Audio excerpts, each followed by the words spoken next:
जयपुर के पास ही एक गांव में अपनी बूढ़ी माँ के साथ रहता था।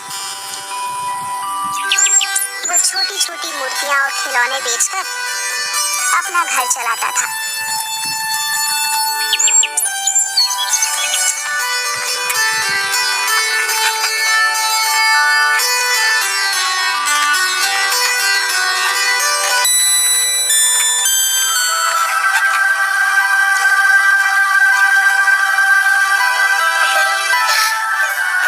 अरे माँ, क्या हुआ? तुम रो क्यों रही हो? बेटा, वो जमींदार आया था। तुम्हारे बाबा ने उससे कुछ 50,000 रुपए कर्जा लिया था। वो अब सूद समेत मिलाकर 1.5 लाख हो गया है। हम इतने पैसे कहाँ से लाएंगे बेटा? उसने बस 2 हफ्ते का वक्त दिया है, वरना ये घर खाली करना होगा। माँ, तुम रोना बंद करो, मैं कुछ करता हूँ। तुम फिक्र मत करो। गुड्डू परेशान सा पैसे जुगाड़ करने का रास्ता सोचते हुए बाहर निकल आता है।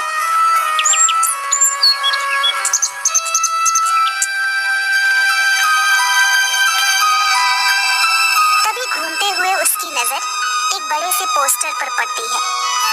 10 दिन बाद जयपुर शहर में मूर्तियों का एक एग्जीबिशन होने वाला था।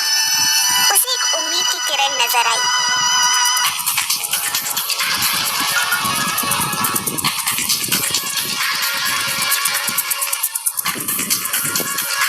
उसने तुरंत वापस लौटकर मूर्ति बनाना शुरू किया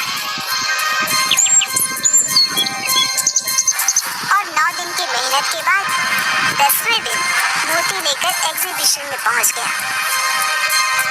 देखिए सर, ये मेरी सबसे कीमती मूर्ति है और तुम्हें लगता है ये मूर्ति एग्जीबिशन में रखने के लायक है। पर क्यों सर, क्या हुआ? कोई कमी रह गई है क्या? कमी? गुड्डू, तुम इसे मूर्ति कह रहे हो? ये मूर्ति कहने लायक ही नहीं है, मिट्टी का कबाड़ है, कबाड़। सर, ऐसा मत कहिए। इस मूर्ति को बनाने के लिए मैंने बहुत मेहनत की है। इसे मेहनत नहीं कहते गुड्डू। ये मूर्ति एग्जीबिशन में तो क्या, कहीं पर भी रखने के ले जाओ इसे वापस। ये मूर्ति सिर्फ कचरे के डिब्बे में फेंकने लायक है। ले जाओ इसे यहाँ से। गुड्डू की आंखें भर आई। अपनी मेहनत को इस कदर अपने सामने बिखरते देख वो बहुत दुखी हो गया। गुड्डू ने आंखों में आंसू लिए उसे देखा और अपनी मूर्ति के टुकड़ों को समेटकर वहां से निकल गया।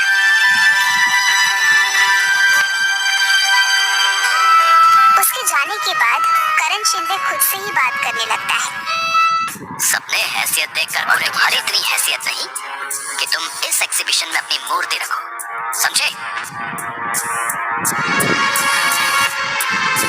चाहे कितनी ही खूबसूरत मूर्ति बना लो, गरीबी तुम्हें कभी ऊंचा उठने ही नहीं देगी और मुझसे आगे तो तुम कभी नहीं निकल सकते। गुड्डू रोता हुआ बाहर चला जाता है और सोचने लगता है कि अब वो क्या करे। वो माँ से वादा करके आया था, वो पूरे पैसे लेकर आएगा। अब वो माँ को क्या जवाब देगा?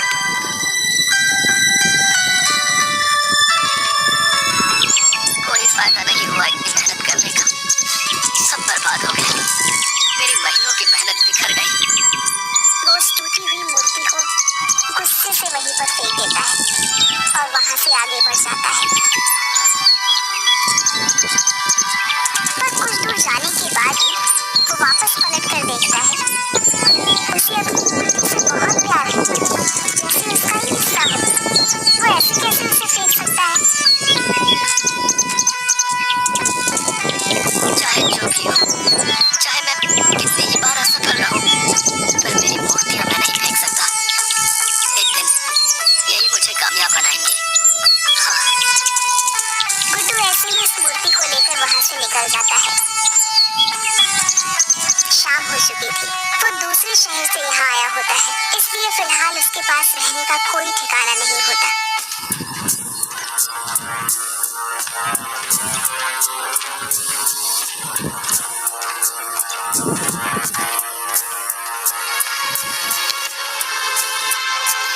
गुड्डू बहुत थक गया होता है, इसलिए वही बेंच पर पीठ लगाकर एक झपकी लेने लगता है। काफी देर तक सोता रहता है और फिर अचानक एक आवाज के साथ उठता है। कौन? कौन है? पर वहाँ कोई होता ही नहीं।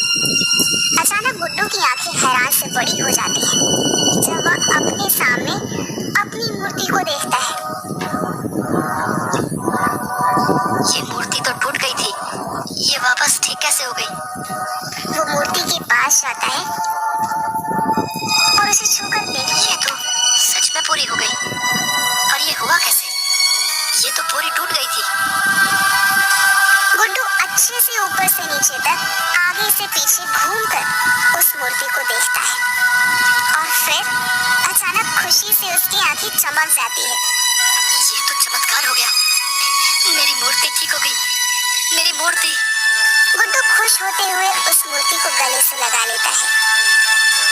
कोई बात नहीं, अगर इस बार मैं सफल नहीं हुआ पर तुम ठीक हो, ये मेरे लिए बहुत बड़ी बात है। वैसे भी इस शहर में मैं किसी को नहीं जानता, तो आज यहाँ होते ही चला जाऊंगा। गुड्डू उस मूर्ति को एक पेड़ के नीचे खड़ा करके एक दुकान पर कुछ खाने के लिए लेने चला जाता है। और थोड़ी देर बाद जब वो वापस आता है तो हैरान रह जाता है। मेरी मूर्ति कहाँ गई? यही तो थी मेरी मूर्ति, मेरी मूर्ति। गुड्डू वही खाने का सामान रख आसपास मूर्ति को ढूंढने लगता है और आसपास देखते हुए उसकी नजर पार्क के गेट पर चली जाती है। औरत खड़ी होती है जो ध्यान से मूर्ति को देख रही होती है।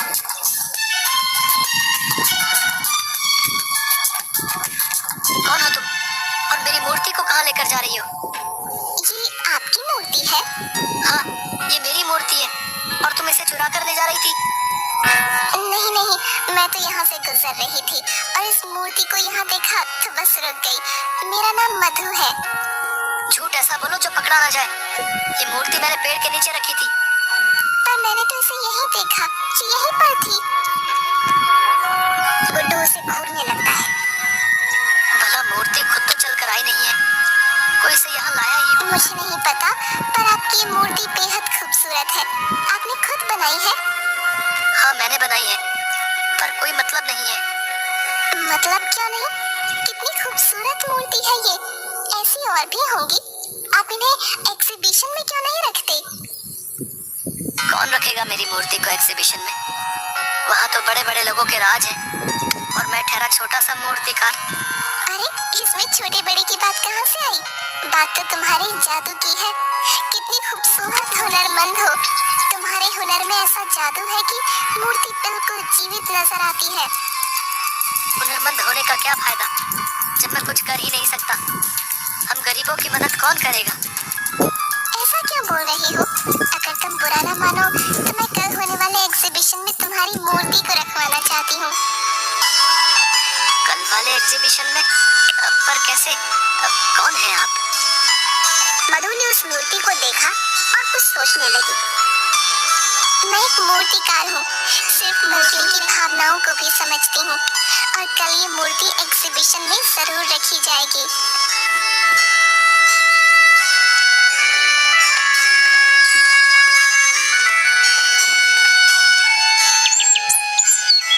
अगले दिन एग्जीबिशन आई जाती है, पर किसी को गुड्डू का नाम नहीं पता होता, क्योंकि ये पहली बार हुआ था जब गुड्डू की कोई मूर्ति एग्जीबिशन में रखी गई है। गुड्डू खुश होकर देख रहा था। सबसे ज्यादा भीड़ उसकी मूर्ति के सामने होती है और ये सब देखकर उसे बेहद खुशी होती है। करण के पास आता है।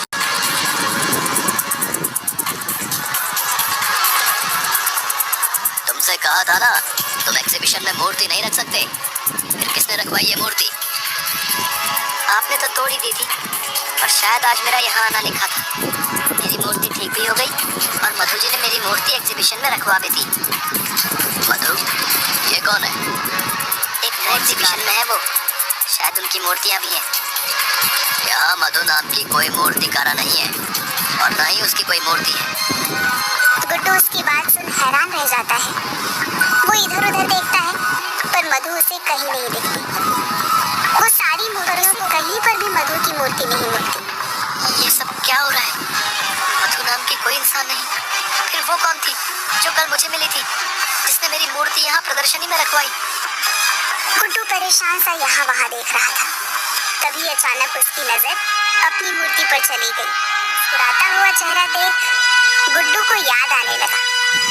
अचानक उसकी टूटी हुई मूर्ति का जादुई तरीके से ठीक हो जाना, फिर मधु का उससे मिलना, मूर्ति का प्रदर्शनी में आना और अब मधु का गायब हो जाना। उसे याद आता है कि मूर्ति कल अपने आप पार्क के गेट के पास पहुंच गई थी। कड़ियां जोड़ता है और उसे एहसास होता है कि उसकी मूर्ति तिलिस्मी हो गई थी। शायद ये उसकी मेहनत और लगन का नतीजा था। इसका मतलब ये सब मेरी मूर्ति ने किया है। ये तो चमत्कार है। गुड्डू खुश हो जाता है। सुनिए, मेरा नाम यश पाटिल है। मुझे आपकी मूर्ति बेहद पसंद आई है। माफ कीजिएगा, ये मूर्ति बेचने के लिए नहीं है। ओह, अब तो क्या आप मेरे लिए ऐसे ही कोई खूबसूरत मूर्ति बना देंगे? मेरी पत्नी को मूर्तियों का बहुत शौक है जी। मैं आपको मुंह मांगी कीमत देने को तैयार हूँ। प्लीज मना मत कीजिएगा। हाँ जरूर, मैं आपके लिए मूर्ति बना दूंगा। गुड्डू को वहाँ कई लोग उस मूर्ति की कीमत लगाने को बोलते हैं, पर गुड्डू नहीं बताता। तो वहाँ खड़े कई लोगों ने खुद उसे मूर्ति बनाने को कहा था और मुंह मांगी कीमत में खरीदने को भी। गुड्डू ने खुश होकर सबको हाँ बोल दिया था और प्रदर्शनी खत्म करके बाहर आता है। तो वहाँ दो आदमी पहले से ही उसका इंतजार कर रहे थे। सर, हमने आज प्रदर्शनी में आपकी मूर्ति देखी, पर आपने कहा वो बेचने के लिए नहीं है। अगले महीने एक स्कल्पचर एग्जीबिशन होने वाला है। क्या आप उसके लिए मूर्ति बना सकते हैं? सर प्लीज मना मत कीजिएगा, काम जरूर करूंगा।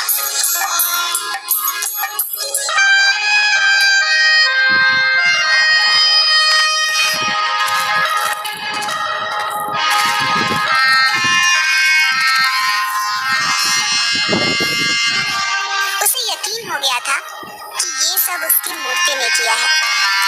वो लोग भी देते हैं, जिससे गुड्डू जमींदार के पैसे चुका देता है।